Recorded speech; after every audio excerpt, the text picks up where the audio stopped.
We still pause our series in Mark dahil sa kagaya na nabanggit ko sa inyo, mahalaga na pag nagsisimula ay ma-encourage tayo na magpatuloy. At nung nakaraang linggo ay ating napakinggan ang mensahe ng Panginoon patungkol sa encouragement ng Apostol Pablo sa kanyang disipulo na si Timothy na lumaban, magpatuloy. Fight, Timothy, agoni zomai. And sana na-realize nyo na you are in the fight. Sa mga wala pa sa laban, if you are not in the fight, that may be a sign na you don't have life. For those na merong buhay, clear po sa Bible ang mga may buhay ay lumalaban. Hindi lang ipaglaban sa kanyang kapwa-tao, kundi lumalaban sa laban sa dating sarili, sa old self, lumalaban para sa kalwalhatian ng Panginoon. But you see, we are encouraged to fight at nakita natin nung nakaraan na okay, I'm encouraged to fight. I am exhorted to fight. Pero saan manggagaling ang lakas para lumaban? You see, yun po yung problema ng maraming bansa, no? They want to go at war with other countries. Pero problema nila kung makakatagal ba sila sa labanan kasi kailangan nila ng artilleries. Kailangan nila ng supply ng laban. But you see, the Bible tells us na meron tayong endless supply if you but realize this. At napag-aaralan natin itong katotohanan ito, but at the same time, ay gusto natin na tignan itong katotohanan na sinasabi ng Biblia at kung paano ito nakakatulong sa ating paglaban. Ang katotohanan ito ay ang katotohanan katuruan patungkol sa pinangakong Espiritu Santo.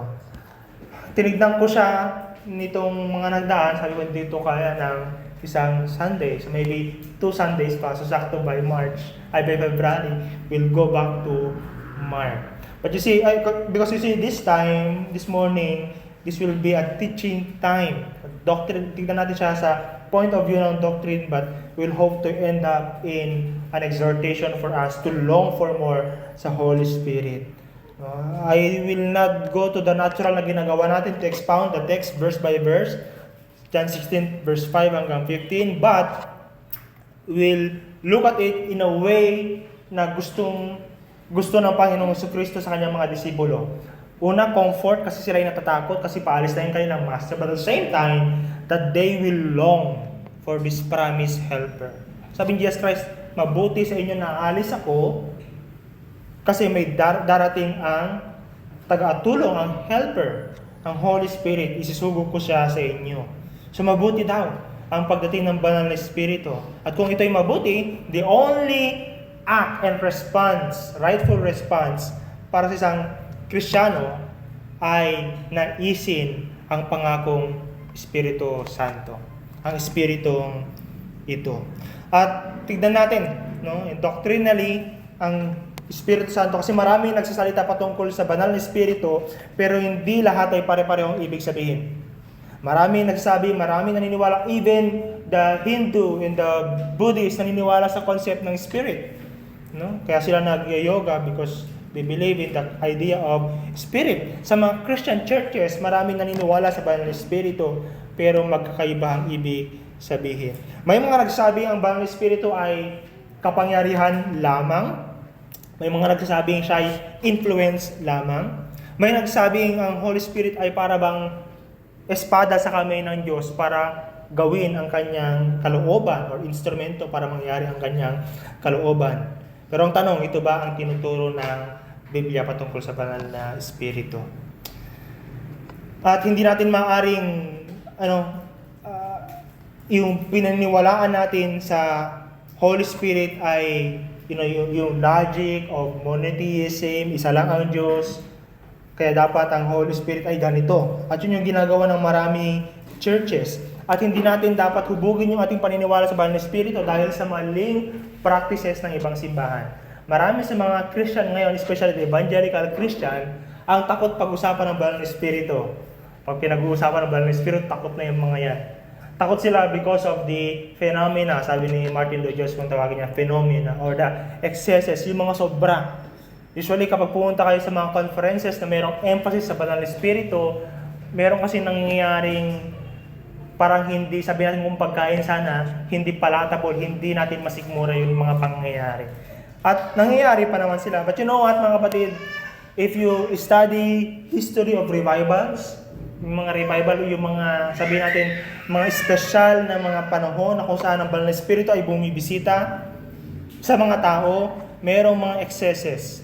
Yung mga excesses na yun ang siya naging dahilan kung bakit kinukot siya pati ng kapwa Kristiyano, yung kalang kapwa Kristiyano. Sa Book of Acts, nung bumaba ang banal na espiritu sa mga disipulo, ang sabi ng mga tao sa paligid, sila ay mga lasing. Imagine that, yung kapuspusan ng banal na espiritu, naging dahilan para tawaging lasing sila Apostol Pedro. Kaya nakatakot talaga, no? Yung possibilities na posibleng mangyari, magdadalawang isip ang marami kung dapat ba nilang naisip ng banal na espiritu sa kanilang buhay. But you see, hindi natin dapat hayaang hulmain tayo ng paniniwala ng iba o ng practices ng iba, ng misinterpretation ng iba patungkol sa banal na espiritu. Dapat nating tanungin lagi, paano ba ipinahayag ng Diyos o ng Diyos ang kanyang sarili at paano pinakilala ng salita ng Diyos ang banal na espiritu. Now, tignan natin yung mga tinuturo ng iba patungkol sa banal na espiritu. Una, yung mga kababayan nating mga iglesia ni Cristo. Ang mga kapatid nating, mga kababayan nating Pilipino na iglesia ni Cristo ay hindi naniniwala ng Espiritu Santo ay Diyos. Person siya, oo, pero hindi sila naniniwala na siya ay Diyos. Person siya na may kapangyarihan at ginagamit siya ng Diyos to cast out His influence para mangyari yung kanyang kalooban. Kaya sabi nila, ang Ama lamang ang tunay na Diyos. At ang Espiritu, base sa kinukot nila yung sinabi ni Jesus Christ na binasa natin, ay isinugo para tumulong. Hindi sa Diyos, pero sinugo siya para tumulong, magpalakas, gumabay sa mga manampalataya. Pero wala raw siyang pagka-Diyos gaya ng Ama sa langit. Ang logic nila ay ganito. Kung ang Ama ay Diyos, ang Anak ay Diyos, si Jesus Christ, at ang Espiritu ay si Diyos, gaya ng sinasabi ng mga Roman Catholic, ng mga Protestant Christians, ng mga Evangelical Christian, ibig sabihin may tatlong Diyos. Sabi nila. Kaya ayaw naming tanggapin ang tinuturo ninyo ng Espiritu ay Diyos. Siya ay sinugo lamang to accomplish yung kanyang purposes. Hindi siya persona ng Diyos. Pangalawa ay yung mga Jehovah's Witnesses. Kung sinasabi ng mga INC na ang Espiritu ay hindi Diyos, pero sinugo siya, ang sinasabi naman ng mga kapatid nating, kababayan nating mga saksi ni Jehovah, ang banal na Espiritu ay hindi persona. Siya ay aktibong force ng Diyos. The active force of God. Pwede siyang may alintulad sa kuryente. Nandyan siya, malakas, nakakamatay ang kuryente, ang daming pwedeng gawin ng kuryente, pero hindi siya buhay. Meaning, wala siyang feeling. Para siyang gravity na nilalagay kanya sa tama mong lugar, pero wala siyang buhay. Yun ang sabi nila. Kapag sinasabi ng Biblia na ang Espiritu ay nagsasalita, nagtuturo, gumagabay, sinasabi nilang iyon ay personification lamang. Ibig sabihin, hindi pa rin siya personal na tao na may pakiramdam. Hindi yun patunay na siya ay may feeling, siya isang being, siya isang person. Para sa kanila, iisa lamang ang banal na persona, si Jehovah. Yun yung another term nila sa Ama ng mga kababayan natin iglesia. Ang Trinity ay tinuturing nilang isang filosofiyang pagan. It's a pagan teaching. Kaya tinatanggihan nila ang pagka-Diyos ng Espiritu.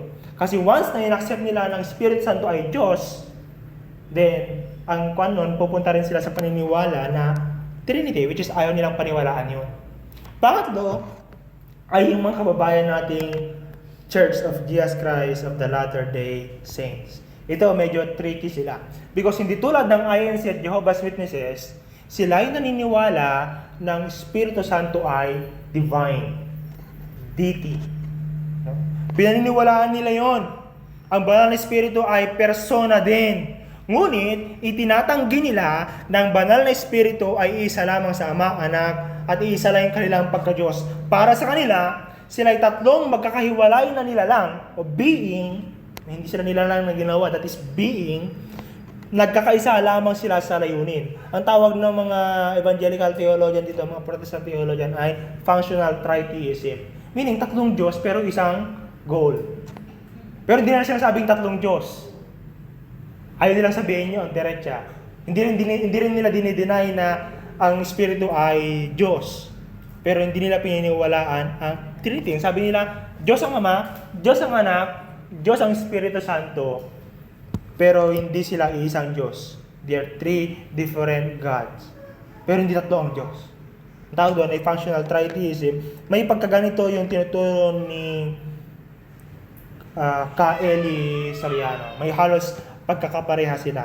They don't deny yung pagka-Diyos, yung personal ng Espiritu Santo, pero hindi nila sinasabing iisa. Now, bakit nila tinatanggi yung pagka-Diyos ng Espiritu Santo, mga kapatid? Ang ugat ng problema ay ito. Hindi nila matanggap ang doctrine ng Trinity.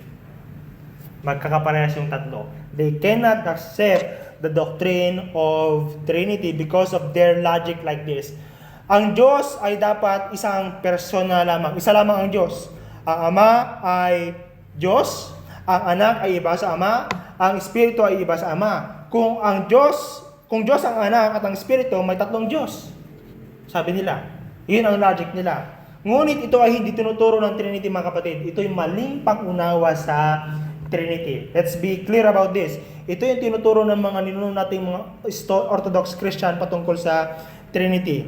Hindi tinuturo ng Trinity na may tatlong Diyos. Hindi rin ito tinuturo na merong ang Diyos ay isa lamang na nagpapanggap na tatlo. Ang tinuturo ng Trinity ay ganito. Ang Diyos ay isa pero tatlong persona. One in being, but three in person. Kaya Diyos Ama, Anak, at Espiritu Santo. Amen. Sinasabi natin. Ano ba yung ibig sabihin ng being?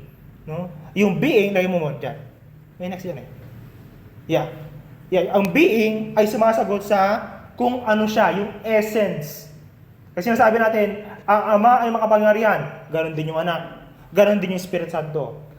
Ang Ama ay maalam sa lahat. Full of wisdom. Omniscient, alam niya lahat ng bagay. Alam din ng Anak ang lahat ng bagay. Alam din ng Espiritu ang lahat ng bagay. Yung ibig sabihin ng essence, yung ano siya. Pare-parehas. Ang persona naman ay sumasagot sa tanong na sino siya. Ito na yung iba sila. Ibang Ama sa Anak, ibang Espiritu sa Anak, iba sila sa isa't isa, pero isa yung persona nila. And we discussed this, meron pa tayong isang Sunday school about this, at mahirap talagang intindihin. But the Bible present God this way. Very clear yan sa Bible, mahirap i-process. It's natural. Because ang tanong lagi, mga kapatid, how can our finite mind, ang ating isip na mayroong hangganan, paano niya kayang fully i-describe, fully ipaliwanag ang Diyos? Hindi po natin kaya. We can only understand God to some extent. No? Pinag-isa ng ibang grupo ang pagiging Diyos at persona sa isang kategory, kaya doon nagmumula yung kanilang kalituhan. Pero magkaiba po yung being and person. Magkaiba yung ano siya at kung sino siya. No? Magkaiba yun. Kaya natin pinaniwalaan ang Trinity.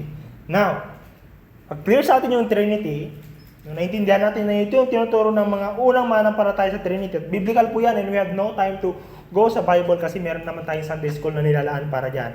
Now we go to the Holy Spirit ayon sa Biblia.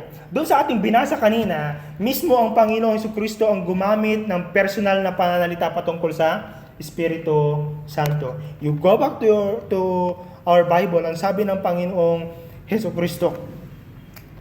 No? Subalit sinasabi ko sa inyo, ang katotohanan, ang pag-alis ko ay sa ikabubuti ninyo, verse 6, sapagkat hindi paparito sa inyo ang patnubay kung hindi ako aalis. It's capital letter, helper. No. Ngunit pag-alis ko, isusugo ko what? Siya sa inyo. Gumamit siya ng personal pronoun. A pronoun used for person. Hindi niya sinabing, pagbalik ko, ito'y isusugo ko sa inyo. Ginamit ni Jesus Christ yung word na ginagamit natin para sa tao. Being.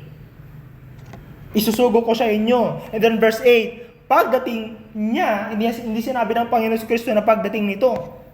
Pagdating niya ay kanyang patutunayan na mali ang taga-sanlibutan tungkol sa kasalanan, tungkol sa katuwiran. And then verse 9, patutunayan niya. Verse 10, patutunayan niya. Personal po yung gamit ng Panginoon Kristo patungkol sa banal na Espiritu. Hindi niya sinabing iyon, ito'y. Ang sinabi ng ating Panginoon Kristo ay niya at siya. Pagdating niya.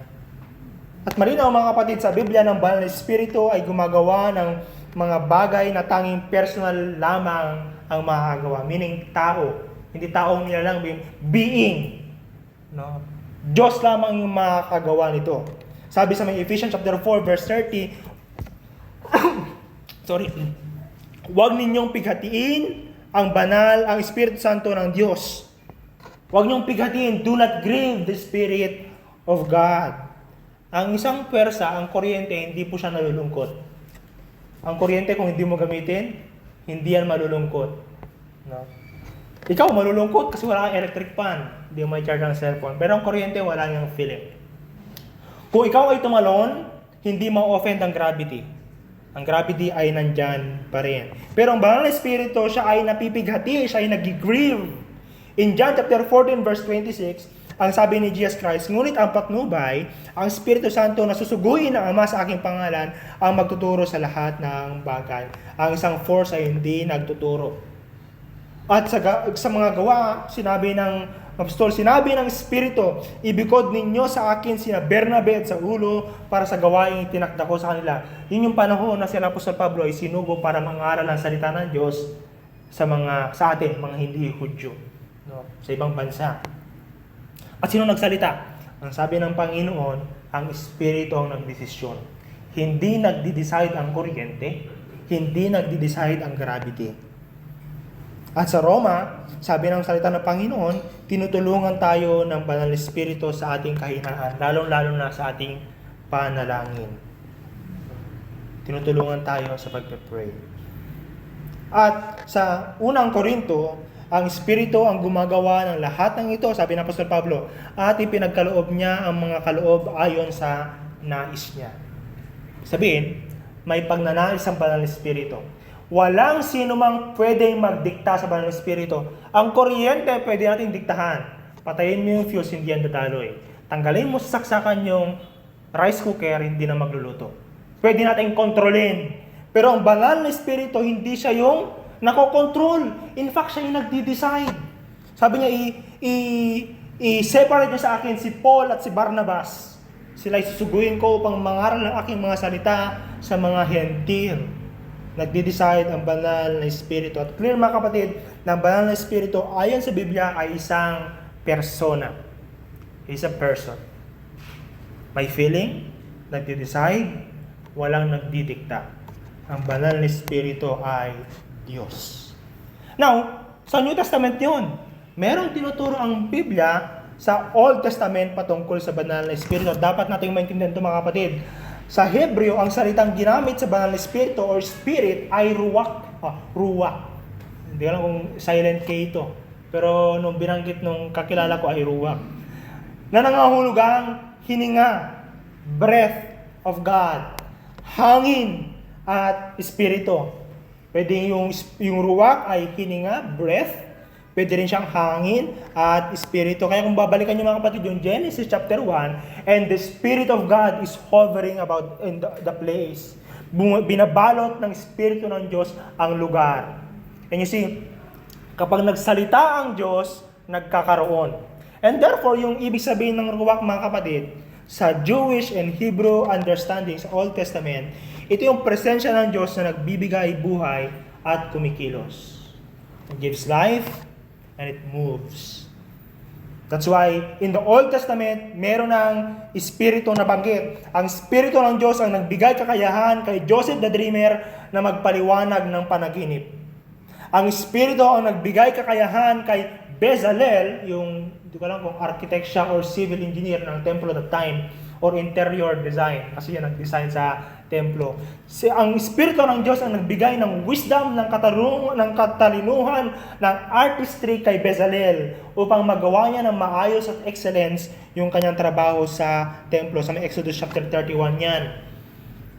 At sa mga susunod pa na book ng Bible, ang Espiritu din ang nagbibigay ng paningin sa mga propeta upang makita nila ang hinaharap at malaman nila ang mensahe ng Panginoon para sa kanyang bayan. The Holy Spirit is there, giving power, giving wisdom, giving ability na hindi magkakaroon ng isang normal na tao kapag siya lang. Now, that's the Old Testament, true. Pero God willing, next week or next week, we will see the Holy Spirit in the New Testament, which is pneuma. Pneuma, air din. Parang kung sa mga sasakyan, meron tayong tinatawag na pneumatic tires. Yun na yung parang tire natin, pneumatic tires. Meron yung mga liquid, nitro, pero yung mga sasakyan natin ay pneumatic, hangin, kumbaga. The same. Pero ito yung essential na pinagkaibahan nila mga kapatid. Sa Old Testament, ang Holy Spirit ay emphasis na dumarating, bumabalo. Sa New Testament, ang emphasis ay nananahan, indwelling, pneuma. At the same time, sa New Testament, meron din pinapahayag na ang Banal na Espiritu ay dumarating, especially sa mga hindi mananampalataya. At mga kapatid, ang Banal na Espiritu ay mahalaga na ating malaman kung sino siya, kung anong ginagawa niya, dahil ito yung ginagawa ng Banal na Espiritu. Una, ang Banal na Espiritu, sa Genesis pa lang, siya ang nagbibigay buhay. The Spirit of God gives life. The Spirit of God ang rason kung bakit nagkaroon ng lahat ng bagay, kung bakit nagkaroon ng puno, ng lupa, is the Spirit of God. The Spirit of God, siya din yung naglalapat ng ginawa ni Kristo sa isang tao. Kaya sinabi ni Jesus Christ ganito kay Nicodemus. Si Nicodemus ay isang very knowledgeable man. Alam niya yung Bible. Matalino siya. Si Nicodemus, mga kapatid, if you know him, he's a Pharisee. He's a teacher of the Pharisee, hindi siya pangkaraniwang Pariseo. Si Pablo ay isa sa mga pangkaraniwang Pariseo, but Nicodemus, he is above the ordinary Pharisee. Isang teacher, si Nicodemus. Pero sinabi ni Jesus Christ sa kanya ito, Nicodemus, unless you be born again by the Spirit, you cannot enter the kingdom of God. And it's through the Holy Spirit na tayo nakakapasok sa kaharian ng Diyos. And we know we can enter the kingdom of God by believing in the work of Jesus Christ. Kapag pinaniniwalaan natin ang Panginoong Jesucristo ay namatay at muling nabuhay para sa atin. At sabi ng salita ng Panginoon sa Titus chapter 3 verse 5, ang Banal na Espiritu, mga kapatid, ang naglalapat nito sa atin. Ang Banal na Espiritu din sa ating binasa kanina sa John chapter 16, ang responsible sa pagpapabanal sa atin sa work ng sanctification. Ang Banal na Espiritu, ang persona ng Diyos, ang siyang humuhubog sa atin hanggang sa tayo'y maging katulad ng ating Panginoong Jesucristo. At hindi lang yun. Nakita natin kanina sa ginawa ni Joseph, ni Bezalel at yung mga propeta, ang Banal na Espiritu pa rin, gaya sa Old Testament, ang siya nagbibigay ng kapangyarihan upang tayo'y makapaglingkod ng maayos. Ang Banal na Espiritu. Now, clear sa Bible, mga kapatid, nabasa natin kanina sa Titus chapter 3 verse 5, nakita nyo sa PowerPoint, ng Banal na Espiritu ang siyang dahilan kung bakit naiintindihan natin ang kaligtasang regalo ng Panginoon. Without the Holy Spirit, it is impossible for us to understand yung gospel sa paraang nagliligtas sa atin. Posible na maintindihan nyo ang katuruan ng Ebanghelyo sa inyong isip at kaya may paliwanag, pero kung wala ang trabaho ng Banal na Espiritu, para ka lang kayong robot. Walang totoong buhay. You're just like ChatGPT. You can explain carefully, word for word yung gospel, but you have no life. Because it's the Spirit of God ang nagbibigay buhay. And the Bible declares, if you are a Christian, the Holy Spirit is residing in you. The Holy Spirit take residence in you. And clear na sinabi ng Apostol Pablo sa Ephesians at sa 1 Corinthians, ang Banal na Espiritu ang ating seal, marka, tattoo kumbaga, pero hindi nakikitang tattoo. Ang Banal na Espiritu ang nagpapatunay na tayo'y niligtas ng Diyos. At sa maraming kaparaanan niya ito pinapatunayan, mga kapatid, sa pamagitan ng kakayahan ay declare ng Panginoon Jesucristo ang ating Diyos tagapagligtas, at ito'y napapatunayan na nananahan sa atin sa pamamagitan ng bunga ng Banal na Espiritu na binanggit sa Galatians. But, let's be clear on this, kasi ang purpose natin is makapagpatuloy. Ang purpose why we study the Holy Spirit is for us to be able to continue, and not just continue surviving but thriving. Meaning nabubunga, nagagamit ng Panginoon kung saan man tayo pumunta. And ang sabi ni Jesus Christ sa kanyang mga disipulo, ang Espiritu ay darating, ang patnubay ay darating, at anong gagawin niya? Patutunayan niya, or sa verse 8, pagdating niya ay kanyang patutunayan na mali ang taga-sanlibutan. And that's what we do. When we proclaim the gospel, sinasabi natin, hey you mga people, gaano kayo kayaman, gaano mo kayo nakapag-aral, and we don't, set aside yung mga inyong achievement, but what we say is this: kung kayo'y nagtitiwala sa mga bagay na yan, mali kayo. And the Bible tells us, we can only do that in a way na magigising sila sa pamamagitan ng kapangyarihan ng Banal na Espiritu. Hindi tayo nagpapatunay sa paraang sila ay magsisisi ang Banal na Espiritu. Pagdating niya ay kanyang patutunayan na mali ang sanlibutan tungkol sa kasalanan, tungkol sa katuwiran, at tungkol sa paghatol ng Diyos. And you see mga kapatid, there's no mention of doctrine here. And let's be very careful. Hindi magkahiwalay ang katotohanan ng Banal na Espiritu. They come together. But you can preach doctrines, abstract, theology, word for word. Again, ChatGPT can do that. Ang dami niyan mga kapatid. At ito yung katotohanan ngayon. With all the reels and the YouTube videos na meron ngayon, bakit ganito pa rin ang mundo natin? Nation go war with another nation. Ang ating bansa na Christian country ay isa mga kilala dahil sa korupsyon. Maraming patayan. Nawawasak yung mga pamilya with all those reels and videos and sermons and articles and memes, kasali ang memes. Bakit ganito ang ating bansa? Because the key is here. The Holy Spirit is the one who convicts. There's so much emphasis right now sa proclaiming the gospel, teaching the right doctrine, but there's no emphasis on the dependence sa Holy Spirit. Mechanical, we can do this even without God because we have the training. We can do this because we have the material. Tama naman yung sinasabi natin material. But you cannot do that with the desired effect without the Holy Spirit. Because in verse 9 again, patutunayan niya ang tungkol sa kanyang kasalanan sapagkat hindi sila naniwala sa akin. Patutunayan niya ang tungkol sa katuwiran sapagkat ay pupunta na sa Ama at hindi na ninyo ako makikita. At ang tungkol sa paghatol ng Diyos, sa judgment of God. Madami nagpe-preach patungkol sa judgment of God. Repent and believe because you will go to hell if you don't believe. Pero bakit hindi sila nananampalataya? With that, gayon yung proclamation ni Apostol Pablo, ay ni Apostol Pedro, isang sermon lang, 3,000 agad ang na-convert. What's the difference? The Holy Spirit. Sinabi ni Jesus Christ. Ang Holy Spirit ang gumagabay, patnubay siya, at the same time, siya ang nagpapatunay. Brothers and sisters, gusto niyo maging, you ask sometimes, Lord, I've shared the gospel sa kanila. I've shared reels and sermon. Ito sana ang panoorin mo. Ba't walang changes? Ba't walang changes? Si mga kapatid, there's that sense that the kingdom of God takes step by step, little by little. Totoo yun.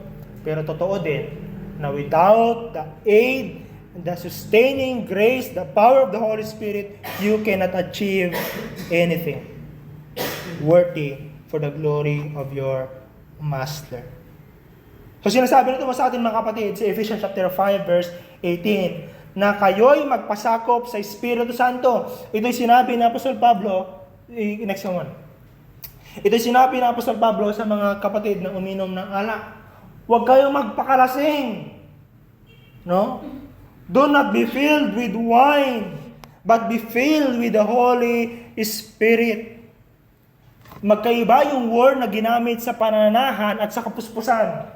Magkaiba yung ginamit sa word na indwelling at sa infilling. You see, yung infilling, paulit-ulit yan na binanggit sa Book of Acts. At binanggit yan kay Apostol Pedro, kay Esteban being filled with the Holy Spirit, at kay Felipe, ginamit kila Apostol Pablo.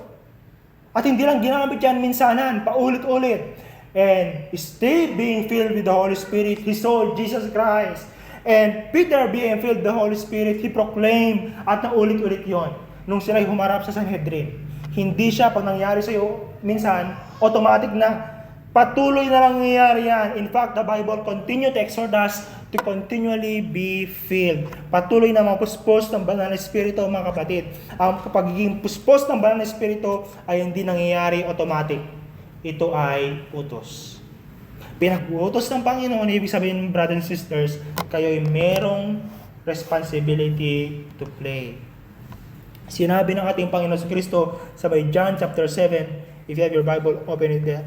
John chapter 7 verse 38. Ang Panginoon sa Kristo ang nagsabi, ang sumasampalataya sa akin ayon sa sinasabi ng kasulatan, mula sa kanyang puso ay dadaloy ang tubig na nagbibigay buhay. Ang sumasampalataya sa akin. Now it's clear, mga kapatid, if you have time and go this, no? Lahat tayo sumasampalataya kay Jesus Christ. No, kayo na narito, I hope you hear because you believe in God. Some of you have proclaimed their testimony, shared their testimony dito. Si Mark last Sunday, he shared his testimony and we're so grateful. Imagine how, I cannot imagine sa akin sarili, how can the Lord use yung passage na kinote ni Mark for him to get to know more the Lord? I cannot explain. But it's the word of the Lord. At siya lang mayroong kakayahang na iwu ang bawat isa. Hakayatin ang bawat isa na patuloy na manampalataya sa Panginoong Kristo at to know more. Pero sinabi ng Panginoong Kristo, mga kapatid, those who believe in me, mula sa kanyang puso ay dadaloy ang tubig na nagbibigay buhay. Ibig sabihin, may buhay sa loob na nagbibigay buhay sa kanyang paligid. Ang isang taong puspos ng Banal na Espiritu. Mga kapatid, hindi lahat ng may tamang doktrina ay nagbibigay buhay. May ilan na tuyo at tigang kahit malinaw ang kailangang theology. And I know you've experienced this sometime. You've read a book, you've listened to a sermon, tama na yung baliwanag. And yet, it doesn't go down to you. Sinasabi ng Apostol Pablo na it comes with power and much signs and wonders. But I have encountered a lot simple wordings, simple explanation of the word, and yet the word comes in a way na hindi ko naranasan sa ibang mga pinapakinggan. Because the secret is this. Ito ang sabi ng Panginoon sa Kristo. There's this spiritual possibility na when you are in a place, mayroong something na dumadaloy sa iyo na nagbibigay buhay sa paligid. Hindi ibig sabihin na magiging comedian ka, nagpapatawa ka lagi. No. There's something and people will know. And this is something na hindi nangyayari sa araw-araw. This is something na pag I don't know if you've experienced sometime, if you would remember, some of you have experienced height of spirituality and people just love to be with you. Because when they speak to you, they're encouraged. Even the unbelievers will acknowledge that something is flowing out from you. And you cannot explain that save sa explanation ng ating Panginoon Kristo. There's this life flowing out of you, and it's only because of the Holy Spirit. Now we understand. Mahalaga ang doctrine, mahalaga ang katotohanan, mahalaga na dapat natin pag-aralan. Umattend kayo ng Sunday school, you do your own Bible study, you do your own reading, but it's not enough. We need the Spirit of God. We need His kapuspusan. Siya'y alam ko na nananahan sa akin ang Banal na Espiritu. At siyang dahilan kung bakit ako nakapag-pray, nakatawag sa aking Panginoon ng Ama. Kahit ako nag-struggle sa kasalanan, nasa akin ang Banal na Espiritu.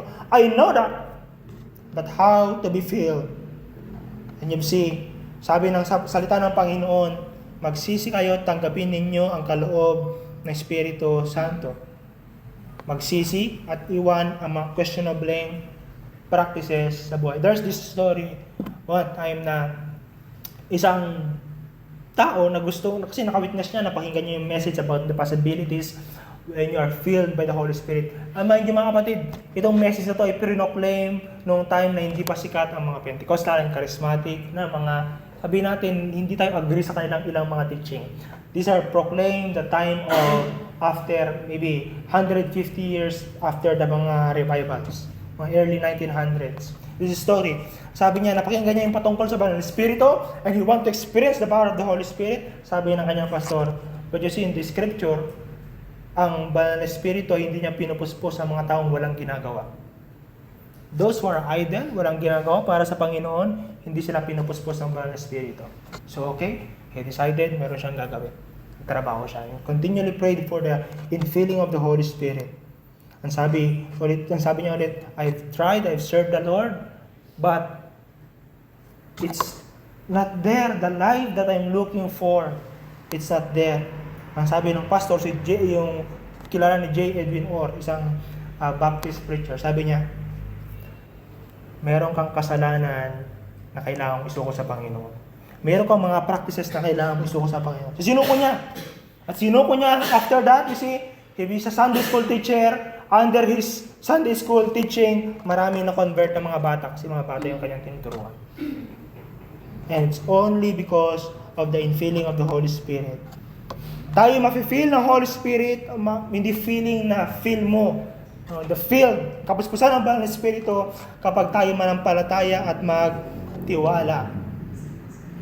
Nanampalataya at magtiwala. Pangatlo, mga kapatid, magpasakop sa pamamahala ng Banal na Espiritu. Yung binasa natin kanina, magpasakop kayo sa pamamahala ng Banal na Espiritu. Ibig sabihin, to give up trying, to give up proving, give up.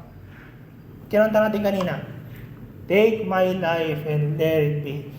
Take my heart and let it be your royal throne. Take my will, it shall no longer be mine. Pang-apat na kapatid, manatili sa salita ng Diyos. Pang-lima, sumunod agad pag may tinuturo ang Diyos sa inyo. Do not wait. Follow. Example, you want to share the gospel? And mostly ito kasi yun yung time na palakad-lakad ako sa campus eh. Mostly ito mga kapatid na witness kapag merong sinasabi ang Panginoon sa inyo na share mo ng gospel. You know the story of Ray Comfort? One time, si Ray Comfort galing sa isang conference, nag-preach siya sa napakadaming tao, hundreds of people. And then pauwi na sa aeroplano. It's Ray Comfort speaking. Sabi niya, there's a prompting of the Holy Spirit for me to share the gospel dun sa isang pasahero. Pero sabi ko sa Panginoon, pinaparasis ko, Lord, surely hindi ikaw to. Kasi kagaling ko lang nag-preach sa marami-raming tao, tapos pag-share mo ko sa kaunti. May pride ba? Hindi lang tama yung Panginoon. Saka pagod ako, Lord. Saka I need to sleep. Kasi ano nangyari daw? Nagkaroon, bumagsak yung mga luggage sa taas at nahulog. Hindi siya makatulog.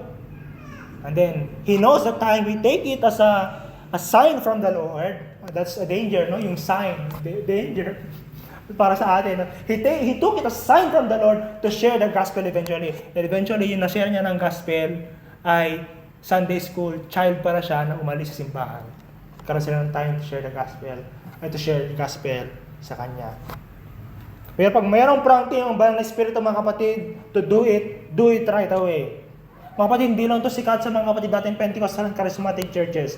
If you read books ng mga old, mga 1800s and 1900s, meron silang mga kwento na ganito. Alam mo, pinapram ako ng Banal na Espiritu. Example, George Muller. Pinapram ako ng Banal na Espiritu na magdala ng pagkain sa iyo ngayon. That time, George Muller, nandun na sila sa pagkainan, wala pa yung pagkain. At sabi ni George Muller sa mga bata, huwag kayong mag-alala, paparating na yung supply. Pero hindi niya alam kung saan manggagaling. At mayroong kumatok sa pintuan, may dalang tinapay at gatas. Hindi yung Pentecostal brothers, George Muller's Presbyterian, Evangelical. You see, they believe in the power of the Holy Spirit. They trusted the Holy Spirit. At yun yung nakakatakot, no? Kasi naging professional tayo. We take things logically, and when there are things that goes away with our understanding, no way, I can do that, I don't believe that. But it's clear. When you trust the Holy Spirit, there are things that will happen, that's bound to happen, that you cannot explain. But it's sure to have its effect. Example, How did you become a Christian? Can you explain that? Of course, you believe the gospel. Pero same man din yung napapakinggan ng kapitbahay mong ebanghelyo. Same man din yung binabasa ng libro. How it is possible that you are here believing and proclaiming the Lordship of Christ over your life? The only explanation is this, through the Holy Spirit. At pang-anim, humingi sa panalangin. Sabi ni Jesus Christ, ang Ama sa langit, sabi niya, kung kayo nga, sa Matthew and sa Luke, kung kayo nga namang Ama, masasama kayo. Masasama kayo mga ama. You learn how to give good things sa inyong mga anak. How much more ang inyong Ama sa langit, hindi niya ba ibibigay ang banal na Espiritu sa mga humihingi sa Kanya? It's clear. The Holy Spirit, si Jesus Christ mismo nagsabi, brothers and sisters, the Holy Spirit is a person, must be worshipped, but He is someone that you need to ask in your life more and more every day. Holy Spirit, I need you. Holy Spirit, lead me. At pang-pito, maglingkod at mag-witness para kay Kristo. Because nung sinabi ni Jesus Christ, ang pagdating ng Holy Spirit, bago siya umakyat sa langit, sabi niya ganito, mag-stay kayo sa Jerusalem, kasi tatanggap kayo ng kapangyarihan pagdating ng Banal Espiritu, at kayo'y magiging mga saksi ko. The purpose of the Holy Spirit is for us to be effective witnesses for Christ. It's not for you to speak in tongue, do pwede mangyari yun. It's not for you to dream dreams and vision at ipagmayabang mo yun, do pwede mangyari yun. Yun yung tinatawag na excesses and phenomena. And Christians are divided on this, but there are records, even in newspapers, that they cannot explain na nangyari sa Ireland. Sa Pilipinas kasi wala tayong masyado. But you go sa Mindoro, mga mangyan, you go sa Mindanao, sa mga Muslim converts, you go sa Highlanders, mga kapatid, there are things that you cannot explain that may go beyond your theological system. And the only explanation that they have, the Holy Spirit guided them. Nakakatakot yung mga excesses. Pero you don't seek the Holy Spirit for the sake of excesses, of speaking tongue, of kuryente sa iyong kilikili, or sigaw-sigaw. You seek the Holy Spirit for you to be empowered to serve Jesus wherever you are. Para ikaw na matatakutin na mag-share ng gospel, hindi na maging matatakutin. I remember, yung kuya ni May, one time, sabi niya sa akin, galing siya ng Kawayan Camp. That's 2016. Sabi niya ganito, alam ko na kung bakit ang lakas-lakas ng loob mo mag-share ng gospel. Samantalang kami na natatakot. Ikaw, you stand in front and you proclaim the gospel. Alam ko na. Kasi alam mo yung personhood mo. Totoo yun. Alam ko yung personhood ko. I am loved by God. I am loved by Jesus Christ. But that's not the reason. Every time we go and proclaim the gospel, we pray. You remember that? We pray. After we share the gospel, we pray. At kung nakadepende lang ako dun sa katotohanan na mahal ako ng Panginoon, I know, matatakutin pa rin ako. You know that. You are loved by Jesus Christ. Clear ka sa identity mo. But when the Spirit prompts you to share the gospel, natatakot. Paano Lord kung debatehin niya ako? Paano Lord kung i-share ko si Jesus Christ ay marami siyang tanong, hindi ko kaya?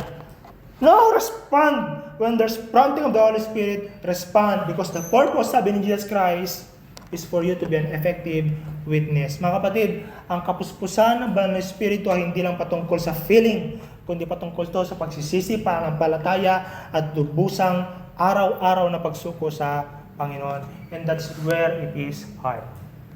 The daily surrender. Yan yung mahirap. Daily surrender. But you see, you must realize this, brothers and sisters. In conclusion, sa 2 Peter, na sinasabi din ni Peter, you know, Peter, isa sa mga sinabihan ni Jesus Christ na darating yung patnubay, yung Holy Spirit na maging patunay. Ang sabi ni Apostol Pedro sa mga disipulo na nagkalat sa Roman Empire that time at natakot na tumayo para kay Kristo, yung sabi ng Apostol Pablo sa kanila. 2 Peter chapter 1 verse 3. Ipinagkaloob na ng kanyang kapangyarihang banal ang lahat ng kailangan natin sa pasak. Ipinagkaloob na ng kanyang kapangyarihang banal ang lahat ng kailangan natin. You know what? The bad news there? You have no reason not to share the gospel. You have no reason not to be used by God. Because lahat ng kailangan mo, sabi ng Apostol Pedro, ay pinagkaloob na ng Panginoon upang mamuhay ayon sa kalooban ng Diyos. God has given you already everything you need. How to get that? Absolute surrender. Brothers and sisters, ang banal na espiritu ay hindi optional. Lord, I want to surrender my life to you this time. Pwedeng bukas. No, He's not optional. Hindi rin siya dagdag lamang sa pananampalataya mo kay Jesus. He is the reason why you believe in Jesus. And He is the reason why you continue to believe in Jesus. Siya ang mismong buhay na nagsusustain sa iyo. In fact, kung babasahin niyo yung same chapter yan, Apostol Pedro, siya ang mismong DNA ng Panginoon. Siya yung mismong buhay ng Diyos na arnahan sa atin. That's why you continue to relate to God. After all your backsliding, secretly and publicly, bakit ka patuloy na nagpe-pray? Because the life of God in you, the Holy Spirit that continue to sustain you. Kailangan natin ng banal na Espiritu upang mabuhay para kay Kristo at maglingkod ng may kapangyarihan para kay Kristo. Oh, mga kapatid,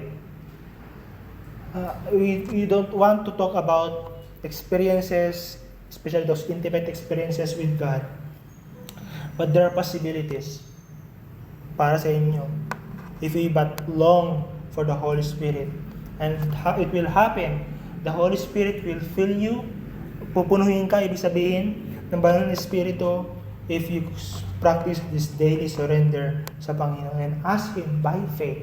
Ang Panginoon, sabi ni Jesus Christ, nung sinabi niya, how much more ang inyong tatay sa langit, hindi niya ba ibibigay yung banal na Spirit sa inyo? Hindi, ang Diyos, hindi siya, sige, magpakahirap ko muna bago ko ibigay sa iyo. No, hindi ganoon Panginoon.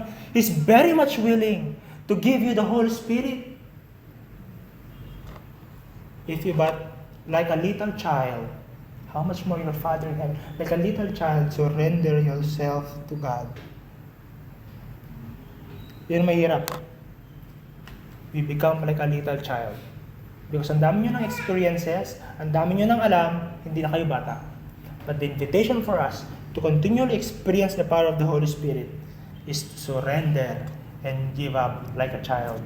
And trust your arms. You look at Isabel, ganyan.